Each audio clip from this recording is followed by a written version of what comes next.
Pertama, udah cukup lama nggak datang ke restoran Kayangan ini. Makan supi dong, Pak? Ya, makan sabu-sabu tadi. Makan sabu-sabu. Karena memang sebelumnya sudah beberapa kali makan di tempat ini ya.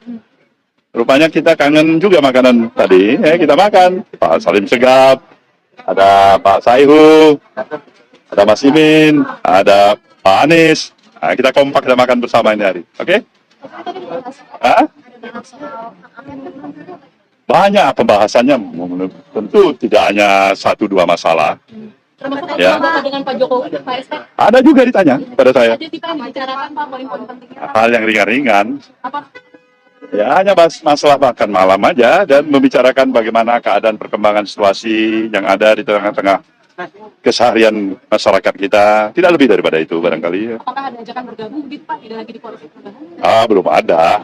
Pak, tapi mungkin bisa dielaborasi Pak, dari hasil quick count yang kemarin sudah berkumpul, sikap dari koalisi perubahan untuk respon ini semua gimana Pak? Seperti semula, seperti apa yang dikatakan oleh Bung Anies, kita akan mengikuti terus progres daripada katakanlah perjalanan pemilu kita pada apa yang telah kita laluin sampai kepada tahapan pada hari ini. Dan kembali kami menegaskan bahwasanya kita akan ikutin sampai secara resmi pengumuman daripada KPU itu.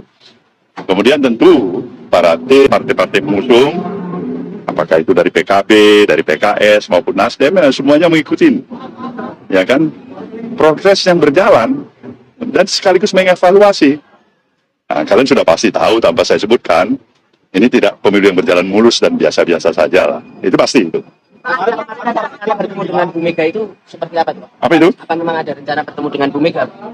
Bertemu dengan Mbak Mega itu barangkali bisa tanya sama Mbak Mega. Kalau dari saya kan sudah beberapa kali saya katakan bahwasannya antara komunikasi antara saya dengan Mbak Mega itu adalah komunikasi yang tetap barangkali amat sangat dibutuhkan oleh katakanlah sebagian besar lah saya bisa katakan masyarakat yang menginginkan bagaimana kita bisa duduk bersama untuk melihat masa depan bangsa ini. Tapi Pak Sikir kan sudah bilang bahwa dukungan kepada hak angket dari PDIP ini sudah ACC dari Pak Surya Paloh. Artinya sikap dari koalisi perubahan akan mendukung hak angket ya Pak? Kalian tahu itu kan hak konstitusional yang ada. Saya pikir wajib ya. Bukan hanya sekedar mengiyakan, tapi wajib untuk menghormati, menghargai hak-hak konstitusional itu. Kan sayang sekali kita. Ada hak konstitusional, diinisiat siapapun itu, terutama barangkali saat ini adalah kawan-kawan dari Partai Demokrat Indonesia Perjuangan misalnya. Nah, kita katakan tidak baik, kita katakan kurang, kita tidak sepakat. Itu hak dalam berdemokrasi. Tapi sikap kita dalam hal ini pendukung Mas Anies dan Caimin dalam koalisi perubahan, jelaslah. Memberikan support, memberikan katakanlah dukungan. Prosesnya bagaimana? Ya biarkan dia mengalir aja secara natural aja. Pak SB, apakah sikap itu juga disampaikan kepada Pak Jokowi ketika bertemu kemarin? Gitu? Belum ada yang nanya, dan kita pun belum tahu. Karena begitu dinamisnya perjalanan aktivitas kegiatan yang ada di tengah-tengah pemilihan umum yang sudah berlangsung ini ya. Pak Surya, kemarin 3 sekjen mengatakan bahwa proses untuk menyetujui hak angket ini masih menunggu PDIP menggulirkan dulu di DPR. Kenapa itu harus menunggu PDIP? Sementara 3 partai koalisi perubahan ini lebih besar daripada PDIP. Barangkali ini tiga-tiga semuanya masih sayang sama PDIP ya.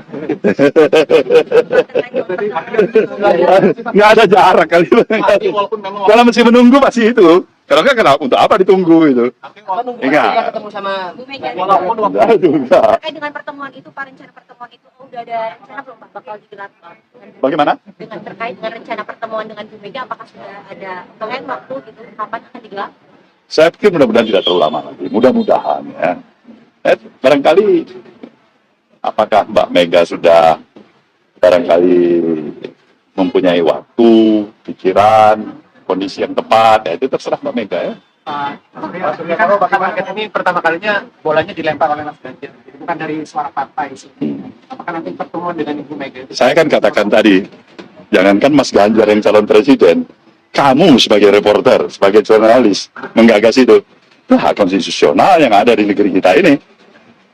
The idea, itu yang paling penting bagi kita. Kemudian itu masuk nggak dalam common sense kita? Saya pikir hak-hak konstitusional itu, kalau itu jalan yang kita mau tempuh, sayang sekali kalau itu diabaikan. Sayang 1000 kali sayang. Apa yang kita pilih? Jalan dalam pendekatan aspek konstitusional atau inkonstitusional? Yang mana? Kalau saya tetap mengedepankan pendekatan landasan konstitusional dulu. Kalau kita komit kepada apa yang menjadi pemahaman kita, fungsi, peran, hak, dan kewajiban kita sebagai warga negara. Pak Surya, apakah setuju dengan usulan pansus untuk Pilpres 2024? Nah, itu kan perlu perenungan lagi itu. Tahap pertama, barangkali tadi kalian menanyakan mengenai masalah adanya ide, pemikiran, menggulirkan angket. Nah, kita udah jawab.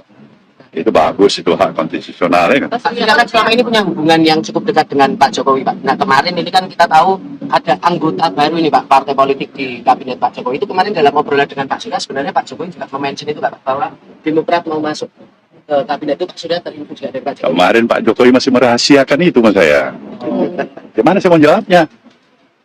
Ya kan? Coba Pak Jokowi kasih, barangkali bilang Bung Surya ini Demokrat barangkali mau hadir. Pak Surya bisa kasih komentar kan? Pak Jokowi diam-diam aja, masa saya tanya? Dan kalau Pak gimana, Pak? Hah? Demokrat masuk sama Saya ucapkan selamat. Itu hak prerogatif presiden. Ya, konsistensi kita kan itu hak prerogatif presiden. Mau ngangkat siapa, latar belakangnya apa, ya nggak ada masalah itu. Mas, tapi Ya? pada prinsipnya Nasdem tuh siap untuk menjadi oposisi nggak sih Pak? Siap. Ya, apa? Kita ini siap di all weather aja. Karena banyak keraguan, katanya Nasdem ini yang paling riskan untuk gabung ke dalam pemerintahan baru nanti. Paling apa? Paling riskan untuk keluar dari koalisi dan bergabung di pemerintahan baru. Saya akan tanya dulu Mas Imin. Kemudian saya tanya lagi nih siapa nih? Hah? Terakhir baru saya minta pendapat calon presiden kita ini ya. Ya, atau Mas Hayu saya tanya pendapat dulu. Artinya beginilah kami. Mungkin di antara kita semuanya mempunyai satu kesamaan, satu tekad, satu bahasa. Kami ingin memberikan yang terbaik untuk perjalanan kehidupan kebangsaan kita dengan demokrasi yang tetap terjaga sebagaimana mestinya. Ya, Artinya konsisten di jalur perubahan seperti insya itu. Allah barangkali itulah kita harapkan bersama. Oke? Cukup ya? Cukup ya? Kan saya udah bilang koalisi ini solid sesolid-solidnya. Jadi tidak perlu ada spekulasi, kita jalan bersama-sama, membahas bersama-sama. Memang tidak selamanya percakapan itu terlihat di depan media, tapi solid, membahas setiap langkah bersama-sama, dan kita sekarang sedang menunggu proses sambil tim hukum, kemudian seluruh baik tim hukum nasional, tim hukum daerah mengumpulkan semua yang terkait kekurangan dalam pelaksanaan Pilpres kemarin untuk kemudian jadi bahan. Pak, bahwa belakangan ini tersiar kabar akan ada pertemuan Pak JK dengan Bu Mega untuk menjembatani komunikasi 01 dan 02, 03 gitu. Nanti kita tunggu. Berarti pertemuan itu bakal ada ya Pak? Sebentar, kalau pertemuan belum terjadi kita belum bisa bilang ya. Pak, yang menjadi polemik kan juga penggunaan aplikasi Sirekap itu, dan itu dalam aturan juga sebagai alat bantu sebenarnya. Saya setuju dengan surat yang dikirimkan oleh PKS dan dikirimkan oleh PDIP. Sama. Oke, cukup ya. Perlu audit nggak sih Pak? Menurut Bapak perlu audit internal dan hasil? Gini, kita nggak mau gegabah. Ya. Saya selalu sampaikan, kita tidak akan buru-buru dalam memberikan judgement. Kita mengumpulkan semua data, fakta, dan ketika matang, baru nanti kita sampaikan langkah. Ini baru berjalan sekitar 8 hari. Sudah terkumpul luar biasa banyak. Jadi, mudah-mudahan setelah weekend ini kita punya kesimpulan-kesimpulan awal, nanti bisa merumuskan langkah kita. Tapi saya ingin sampaikan kepada seluruh masyarakat bahwa kami ingin kualitas pemilu itu makin hari makin baik. Pelaksanaannya makin hari makin baik. Dan kenapa kita mengumpulkan segala macam kekurangan, supaya ini bisa menjadi bahan untuk perbaikan ke depan. Kita tidak bisa pemilu terus-menerus kualitasnya seperti tahun-tahun sebelumnya lagi. Jadi dari situ kita akan sampaikan langkah-langkah apa yang harus dikerjakan. Nah, itu juga menyebabkan kenapa kami hati-hati, tidak gegabah, dan ingin pesan yang disampaikan itu kredibel. Ya? Pak, Tadi kemarin sebelum akan masuk pengamat langkah menggugat hasil pemilu ke MK. Kenapa? Apakah termasuk setelah bukti-bukti itu terkumpulkan? Apakah Nah, nanti jalurnya lewat jalur mana itu juga ditentukan kemudian.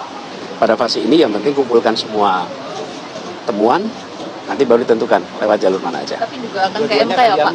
Semua opsi terbuka, tidak ada yang tertutup. Pak Anies ini kan koalisi perubahan dengan PDIP ini sudah satu gerbong untuk mengusulkan hak angket. Nah dari Pak Anies sendiri dengan capres-cawapres dari yang diusung oleh PDIP ini sudah melakukan komunikasi Pak? Gini, kalau menyangkut hak angket seluruhnya ada di dalam wilayah partai. Jadi secara khusus biar pimpinan partai, sekjen dan ketua yang berbicara. Ya. Tapi kalau Pak Anies ada komunikasi dengan Mas Ganjar nggak? Pokoknya nanti Toto ketemu aja gitu. Ya. Jadi masih percaya sama MK ya Pak Anies? Masih percaya sama MK juga ya? Mau lewat MK juga kan? Tidak ada jalur yang opsinya ditutup, nggak ada. Semua jalur terbuka opsinya. Kita hormati semua dan saya percaya MK malah justru sekarang makin hari makin membuktikan bahwa MK itu adalah majelis yang independen.